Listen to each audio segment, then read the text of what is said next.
ভারতীয় ভিসা প্রত্যাশী বন্ধুরা সকলকে জানাই সালাম ও আদাব। গত কয়েক মাস ধরে ভারত ভ্রমণেচ্ছু বাংলাদেশিদের মনে যে অস্থিরতা ছিল তার অবসান ঘটতে যাচ্ছে। প্রধানমন্ত্রী হিসেবে দায়িত্ব নেওয়ার পরপরই বড় চমক দিলেন তারেক রহমান। ভারতের প্রধানমন্ত্রী নরেন্দ্র মোদীর সাথে এক জরুরি ভার্চুয়াল বৈঠকের পর জানা গেল এক দুর্দান্ত সুখবর।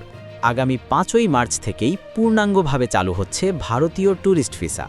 তবে খুশির খবরের পাশাপাশি রয়েছে বেশ কিছু কড়া শর্ত এবং নতুন কিছু কাগজের বাধ্যবাধকতা। আপনি কি 5 তারিখেই আবেদন করতে পারবেন? কি নতুন কাগজ লাগবে সব কিছু জানতে ভিডিওটি একটুও না টেনে শেষ পর্যন্ত দেখতে থাকুন।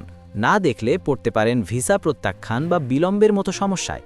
তাই আমি পুরো ভিডিওতে ভারতীয় ট্যুরিস্ট ভিসার আবেদন প্রত্যাখ্যান বা বিলম্ব এড়ানোর জন্য সম্পূর্ণভাবে ধাপে ধাপে আলোচনা করব। তো চলুন বন্ধুরা, বৈঠকের মূল আলোচনা শুরু করা যাক। আপনারা জানেন, সাম্প্রতিক রাজনৈতিক পরিবর্তনের পর ভারতের সাথে বাংলাদেশের ভিসা প্রক্রিয়া কিছুটা ধীর গতিতে চলছিল।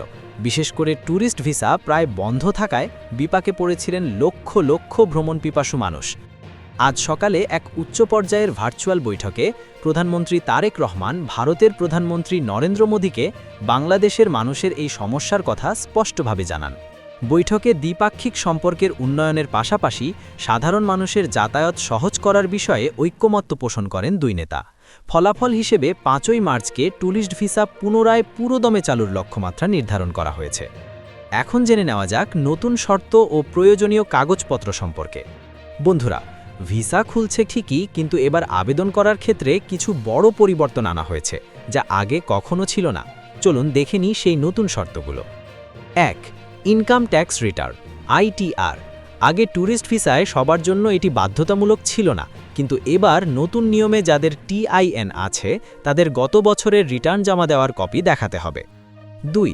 Confirmed hotel booking.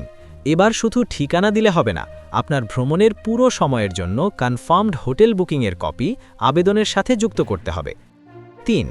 ব্যাংক স্টেটমেন্টের নতুন নিয়ম। আপনার অ্যাকাউন্টে গত 6 মাসের লেনদেন থাকতে হবে এবং নির্দিষ্ট পরিমাণ ব্যালেন্সের পাশাপাশি আয়ের উৎস সম্পর্কে অতিরিক্ত একটি ঘোষণাপত্র বা সোর্স অফ ফান্ড সার্টিফিকেট লাগতে পারে। 4. ট্রাভেল আইটিনারেরি ভ্রমণ পরিকল্পনা। আপনি ভারতে গিয়ে কোন কোন দিন কোথায় থাকবেন তার একটি লিখিত ম্যাপ আবেদনের সাথে দিতে হবে। এখন জানব ভিসা প্রসেসিং ও ভিসা আপডেট সম্পর্কে। প্রধানমন্ত্রী তারেক রহমান এই বৈঠকে জোর দিয়েছেন যাতে করে সাধারণ মানুষকে আইভ্যাক সেন্টারে গিয়ে ঘণ্টার পর ঘণ্টা দাঁড়িয়ে থাকতে না হয়।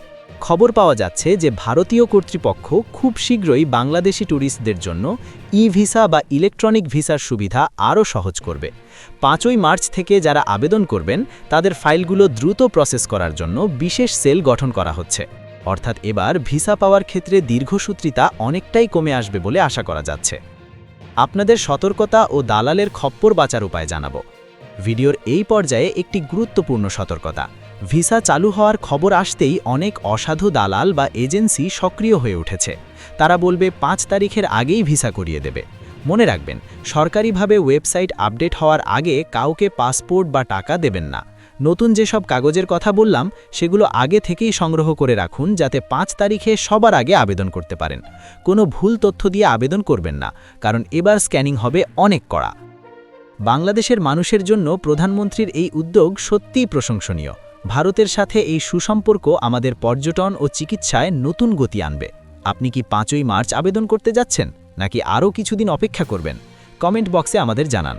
ভিডিওটি ভালো লাগলে লাইক দিন এবং ভারত ভ্রমণে ইচ্ছুক বন্ধুদের সাথে এখনই শেয়ার করুন। আর নিত্য নতুন সব আপডেট সবার আগে পেতে আমাদের চ্যানেলটি সাবস্ক্রাইব করে বেল আইকনটি বাজিয়ে দিন।